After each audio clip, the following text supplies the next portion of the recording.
In 1876, a woman in Deadwood, Dakota Territory, owned the most profitable boarding house on the main street, employed 11 people, and made more money in a month than the sheriff made in a year. Nobody wrote about her. Nobody put her name on anything. When the town's history was eventually recorded, she appeared in one sentence as a local businesswoman. Welcome to Mystery Wild West. And what you're about to hear is the version that was deliberately left out. If this is the kind of history that gives credit where it was actually earned, subscribe. We don't tell the sanitized version here. And before we go any further, did you grow up with any stories about strong women in your family history? Women who held things together while the men got the credit? Tell us in the comments. Because what happened across the Wild West was exactly that, on a scale most people have never been told now. The myth is familiar. The West was a man's world, built by men, ruled by men, survived by men. Women appear at the edges of that story, the school teacher who civilized a rough town, the saloon girl in the background of someone else's scene, the farmer's wife waiting at home. Passive, peripheral, present, but not central. That is not what actually happened. The women of the Wild West did not wait at the edges of anything. They ran businesses, managed land, practiced medicine, enforced law, negotiated contracts, and held communities together through disasters that would have ended those communities without them. They did this, largely, without legal recognition, without the right to vote, without the ability to hold property in their own names in most territories, and without any expectation that their contributions would be remembered. Most of them were not remembered. But the work was real, the power was real, and the degree to which the popular story of the Wild West has erased it is not an accident. It is a choice made by the people who wrote the history, about who counted and who did not. Here is where it actually starts. Not with the famous names, there are a few, and we will get to why even those stories are distorted, but with the ordinary women whose power was structural and invisible at the same time. The frontier economy ran on domestic labor. This is not a soft claim. It is a hard economic reality. The men who came west to mine, to ranch, to build, to trade, needed to eat, needed clean clothing, needed somewhere to sleep, needed medical care when they were sick or injured, needed their equipment maintained, and their finances tracked, and their disputes mediated. In the cities and established towns of the East, these needs were met by a complex system of services. On the frontier, that system did not exist yet. Women built it. A woman arrives in a Nevada mining camp in 1860 with her husband, who plans to mine. Within 3 months, the husband is mining, and she is running a laundry operation out of their tent that serves 40 men a week. She charges by the item. She keeps the books in a small journal with a pencil. By the end of the year, she has saved more money than the claim has produced. Her husband knows this. He does not discuss it. That pattern repeated across the frontier thousands of times. The laundry business was one of the most reliable income sources available to women on the frontier, and it was backbreaking work. Water had to be hauled. Fires had to be kept burning under large pots. Clothing had to be scrubbed on washboards with lye soap that destroyed hands over time. Ironing with heavy cast iron irons heated directly in fire, in summer heat, in structures with no ventilation. A woman running a laundry in a mining camp was doing physically demanding labor 12 or more hours a day, managing supplies, managing customers, managing money, and managing the logistics of a business with no infrastructure to support it. She was also, in many cases, the most financially stable person in the camp. Miners had boom and bust income. A good week might bring real money. 3 bad weeks after it might bring nothing. A woman with a service business had steady, reliable income because men always needed clean clothes, always needed food, always needed somewhere to sleep. The service economy of the frontier was more stable than the extraction economy, and women dominated the service economy. But here's the problem. Stable income and actual power were not the same thing under the law. In most American territories through the 1860s and into the 70s, a married woman could not legally own property in her own name. The money she earned belonged to her husband. The business she built was legally his. If he decided to take that money and spend it, or give it away, or lose it, she had no legal recourse. The work was hers. The results were not. A woman in Colorado in 1867 has run a boarding house for 3 years. It is profitable. It is hers in every practical sense. She built the client base. She manages the staff. She makes every operational decision. Her husband has a drinking problem and has not contributed to the household in over a year. One afternoon, he signs the boarding house over as collateral on a debt without telling her. She finds out when the creditor comes to the door. Legally, he had every right to do it. She had no legal standing to stop him. She loses the boarding house. She starts again. That was the framework women operated within, not because they lacked capability, intelligence, or will, because the law was designed to ensure that no matter what a woman built, a man could take it. And yet women kept building, kept starting over, kept finding the spaces within and around the legal restrictions where power could be exercised, even if it could not be officially held. Some territories were different. This is the part that surprises people. Wyoming Territory granted women the right to vote in 1869, not because Wyoming was unusually progressive in some deep philosophical sense, because Wyoming had a very small population and needed settlers, and granting women rights was a way of attracting families to the territory and demonstrating that it was a place where civilization was taking hold. The motivation was partly political theater, but the outcome was real. Wyoming women could vote, could serve on juries, could hold property. A woman in Laramie in 1870 sits on a jury for the first time in American history. The men in the courtroom do not know quite how to behave. The judge does not know quite what to expect. The woman knows exactly what she is doing. She listens to the evidence with the same careful attention she has given to every important decision in her life. She reaches her verdict the same way she has always reached decisions, by thinking it through. The verdict is correct. Nobody writes about her specifically, but the event is noted in newspapers across the country, most of them either mocking or alarmed. The idea that a woman could sit in legal judgment of men was treated as either absurd or dangerous. In Wyoming, it was just Tuesday. But Wyoming was the exception.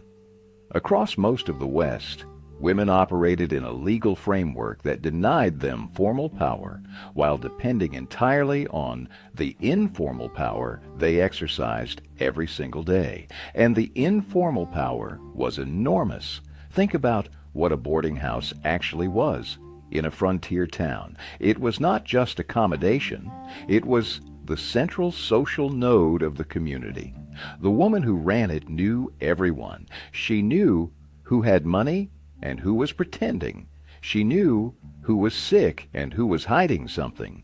She knew which men were planning to leave town and which were planning to stay. She heard conversations that were never meant for her ears, and she retained what she heard with the same careful attention she gave to everything else. Information in a frontier town was currency, and the woman who ran the boarding house was often the wealthiest person in town by that measure. She used that information carefully, not in dramatic ways. in quiet, daily ways that shaped who got credit extended to them and who did not, who got warned about a bad business partner and who did not, who got a room when the town was full and who was told there was no space. These decisions accumulated into influence that was real and significant and completely invisible in any official record. A merchant in a Kansas cattle town in 1872 needs a loan to restock his store before the cattle drives arrive. The bank is cautious. He goes to see the woman who runs the main boarding house, not because she is a lender officially, but because he knows she has capital and he knows she understands the business cycle of the town better than anyone. She agrees to a private arrangement. She sets the terms. She keeps a record in her journal. The loan is repaid with interest by fall. This transaction does not appear anywhere in the town's formal commercial record, but it kept a business running that employed 4 people and served the whole town. That is the hidden economy of the Wild West, running constantly, recorded nowhere. Now here is where it gets more complicated, because not all women on the frontier were operating from positions of even informal stability. Many were in extraordinarily precarious situations, and the way the system used and discarded those women is one of the darkest parts of this story. Women who came west alone, without family connections or established networks, were extremely vulnerable. The frontier was not a place where vulnerability was protected. It was a place where vulnerability was exploited, often systematically, by the men who controlled access to money, housing, and work. A young woman arrives in a California mining town in 1854. She came west with a man who abandoned her 2 weeks after arrival. She has no money, no connections, no family within 2,000 miles. She needs work immediately. The available options are limited: domestic service at low wages, or the saloon and brothel economy, where wages are higher but the conditions are something else entirely. She takes domestic work first. The pay is not enough. The work is relentless. By the following spring, she has moved into the only other available option. This was not a moral failing. This was a labor market with 2 options, where one option did not pay enough to survive. The women who worked in the saloon and brothel economy of the Wild West are perhaps the most mythologized and least honestly examined group in the entire history of the era. They appear in fiction as either tragic victims or romantic figures, rarely as what they actually were: working women in an extremely dangerous occupation, managing risk and money and relationships with varying degrees of agency depending on their specific circumstances. Some had almost no agency at all. Women trafficked into the mining camps, held in debt bondage by the operators of the establishments where they worked, with no legal recourse and no physical ability to leave. This was not rare. It was a documented feature of the frontier economy, particularly in the earliest years of mining booms, when law enforcement was minimal and the men who controlled the camps controlled everything. But others exercised more agency than the popular image allows. Women who had established themselves in this economy, who had saved money, who had built client relationships and local knowledge, sometimes moved into positions of real economic power. A woman who ran her own establishment rather than working for someone else was a business owner. She made hiring decisions, financial decisions, and strategic decisions about how to operate in a specific community context. Her business was socially condemned and legally tenuous, but it was a business. A woman in a Texas town in 1869 owns the establishment where she works. She employs 6 other women. She has an agreement with the town marshal, unstated, never written down, but understood by everyone, that her place will operate without interference as long as it operates quietly, and she contributes to certain community needs when asked. She contributes to the fund for the new school. She is not invited to the school board meetings. She does not expect to be, but the school gets built partly with her money. And she knows it, and the marshal knows it, and a few other people know it. Her name does not appear on the school. This is the Wild West in its actual form, not the clean moral categories of the movies. A complicated, transactional, often unjust social landscape where women operated with whatever leverage they had in whatever space was available to them, and built what they could build within the constraints of a system that was designed to limit them at every turn. Now let us talk about the women who operated in spaces that were supposed to be entirely male, because there were more of them than most people realize, and the strategies they used to access those spaces reveal a great deal about how the frontier actually functioned. Women practiced medicine on the frontier throughout the era, often without formal credentials, and sometimes with credentials that were genuinely equal to or better than the men practicing alongside them. Female physicians faced systematic exclusion from medical schools through most of this period. A small number of schools accepted women, and those women who completed the training were often refused hospital privileges or professional recognition. On the frontier, where medical need was acute and qualified practitioners were scarce, these formal barriers sometimes collapsed under the pressure of necessity. A town in New Mexico in 1872 has no doctor. The nearest trained physician is 3 days' ride away. A woman who trained as a nurse in the East and studied medicine informally for years sets up a medical practice. She treats what comes through the door: fevers, injuries, births, infections, the aftermath of violence. She does this for 11 years. When a formally trained male physician finally arrives and sets up in competition, a portion of the town's residents continue to see her specifically, by preference, because she has been there, because she has earned it. The physician complains to the territorial administration about unlicensed practice. An inquiry is opened. The woman presents her records, meticulous, kept for years, documenting every patient and treatment. The inquiry goes nowhere. She continues practicing. She is not in the history books. But it gets more complicated still, because some women access the frontier's male-dominated spaces not by working around the gender restrictions, but by sidestepping them entirely.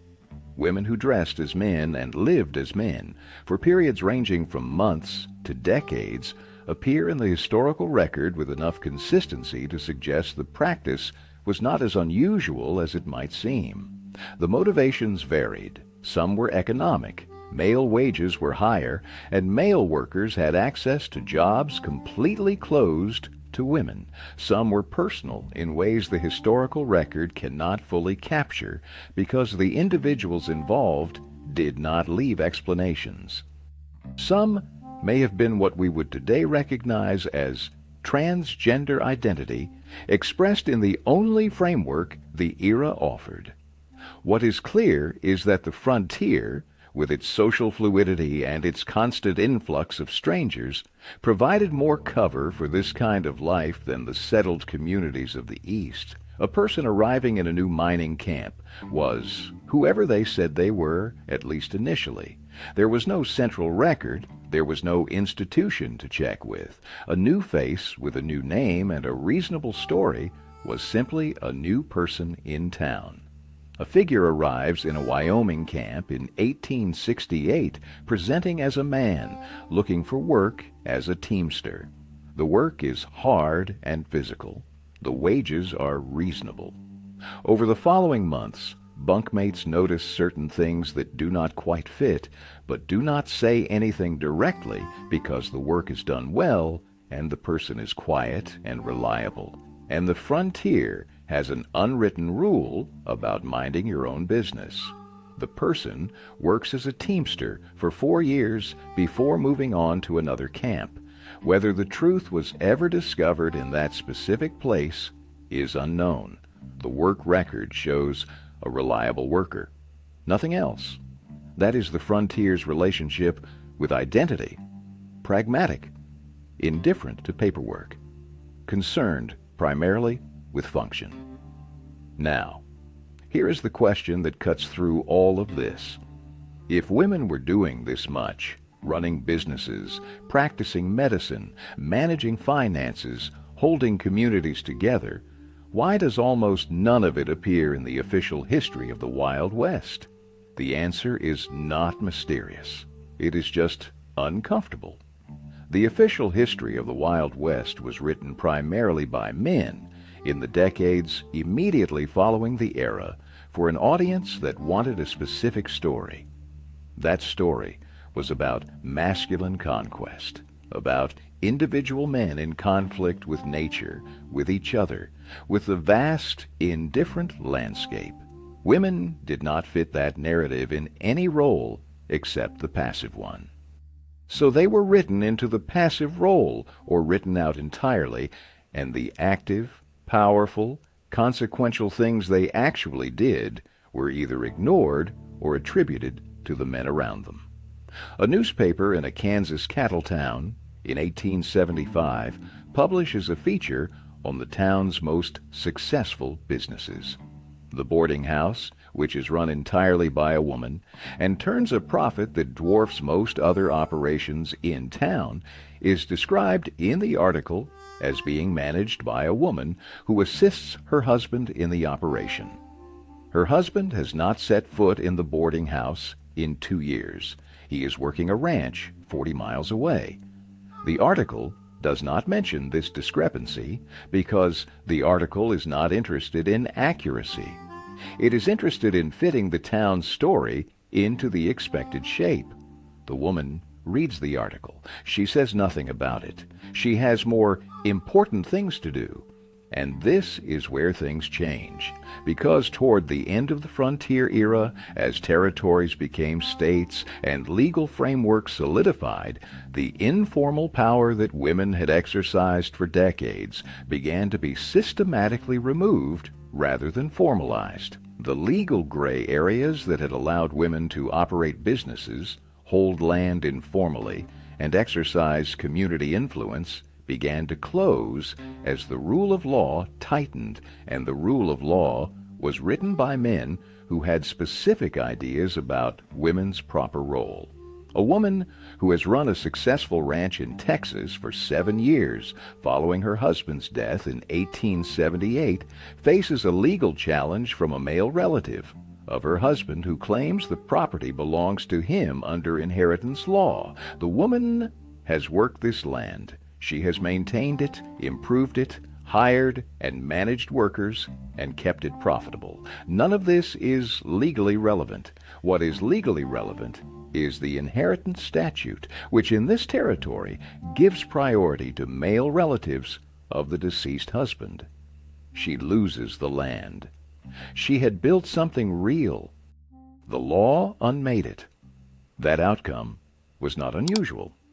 As the frontier era closed and formal legal structures replaced the informal systems that had allowed women to operate with more freedom, many of the gains that women had made through practical necessity were reversed by legal mechanisms designed to restore what was seen as the proper order. The irony is sharp.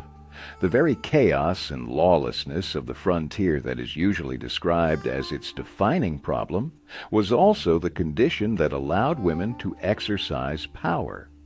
When the law came, the formal, structured, property-protecting law that everyone said the West needed, it came with all of the restrictions on women's rights that Eastern law contained. The freedom was in the disorder. The order brought a different kind of constraint. A woman in a Colorado town in 1883 looks at a new legal document that formalizes property ownership in the territory. She has owned, in practical terms, the building where her business operates for 6 years. The building was purchased with her money, maintained with her money, and operated by her people. Under the new formal system, the building is registered in the name of a male trustee because she cannot legally hold property alone in this territory. She signs where she is told to sign. The trustee has no involvement in the actual operation of the property. She continues to run the business. But now there is a man's name on the paper, and when the history is eventually written, that name is the one that appears. Near the end of this story, here is one more thing worth considering. The women who shaped the Wild West most significantly were not the ones who appeared in dime novels or ended up as colorful footnotes in male-written histories. They were not the ones who fired guns or rode with outlaw gangs or became famous for a single dramatic moment. Those stories exist, and some of them are real, and they are worth knowing. But they are the exception. The rule was quieter.